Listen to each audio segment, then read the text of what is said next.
देखिए, जो जेठ का शनि प्रदोष है तो इसमें आप एक लोटे में ऐसी क्या चीज डालेंगे जो आपके पितृ आपको तुरंत आशीर्वाद देंगे। और देखिए, जब पितृ प्रसन्न होते हैं तो आप देखेंगे कि घर में सुख समृद्धि आती है।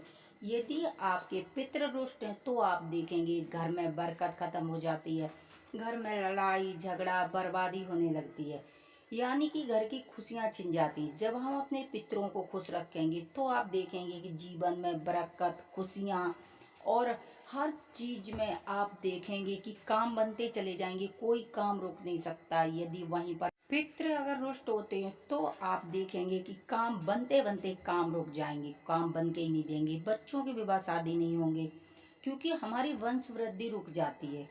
तो आप पितरों को हमेशा खुश रखना चाहिए, पितरों का आशीर्वाद लेना चाहिए, पितरों की समय समय पर पूजा करनी चाहिए, पितरों के लिए समय समय पर आप ब्राह्मण भोज कराना चाहिए, पितरों के नाम से तर्पण करना चाहिए पितरों को। यानी कि यदि आप पितरों को खुश रखेंगे तो आप देखेंगे कि आपके जीवन में ना किसी चीज की कमी नहीं रहेगी, आपके घर में वंश वृद्धि बढ़ने लगेगी, आपके घर में खुशियां। यानी कि जब हमारे पितृ खुश होंगे ना तो आप जो सोचते नहीं वो काम अपने आप पितृ देवता बनाने लगते हैं। जो आप कल्पना नहीं कर सकते आपका व्यापार है वो पितरों की कृपा से ही चलता है। जो आपके बच्चे हैं यदि नहीं हो रहे हैं तो वहां पे भी आप देखेंगे कहीं ना कहीं पितृ रुष्ट होती है, क्योंकि पितृ वंश वृद्धि बढ़ने नहीं देती। यदि पितृ रुष्ट होंगे हम उनका समय समय पर देखिए, सब कुछ पितरों का होने के बाद भी हम लोग बहुत ज्यादा कंजूसी करते हैं। तो पितरों को हमें समय समय पर पूजा करनी चाहिए पितरों की। उनके लिए तर्पण है, जल है, गाय को रोटी पितरों के नाम से देनी चाहिए, कौओं को खिलानी चाहिए। और आप बहुत से हैं जो पितरों के लिए पितरों के नाम से आप गरीबों को भी दे सकते हैं।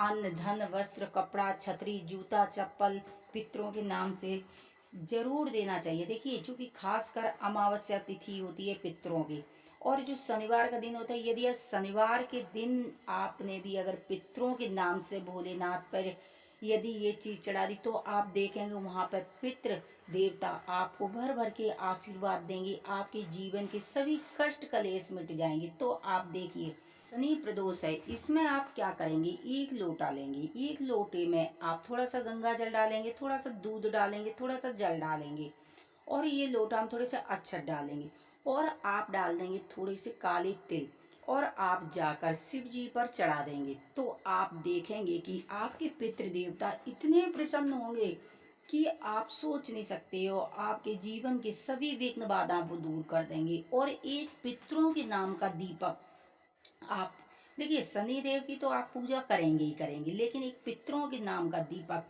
पीपल के वृक्ष के नीचे लंबी बत्ती का बनाएंगे, और उसमें भी आप काले तिल डाल के और तिल्ली का तेल डाल के जलाएंगे। तो आप देखेंगे, और दक्षिण की तरफ जो बत्ती का मुख होता है आप दक्षिण की तरफ मुंह करके जलाएंगे, और पितरों के नाम के लिए थोड़ा सा गुड़ रख देंगे।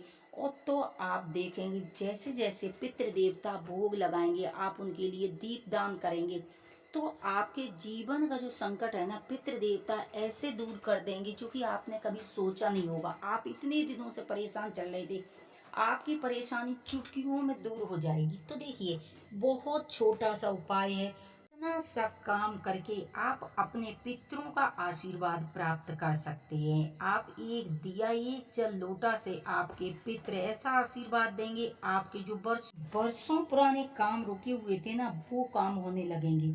जो आपके बच्चों के रिश्ते नहीं आते थे आप देखेंगे कि वो रिश्ते आने लगेंगे, शादी विवाह होने लगेंगे। यदि आपके बच्चे होने में प्रॉब्लम थी तो आप देखेंगे वो भी समस्या आपकी दूर होगी।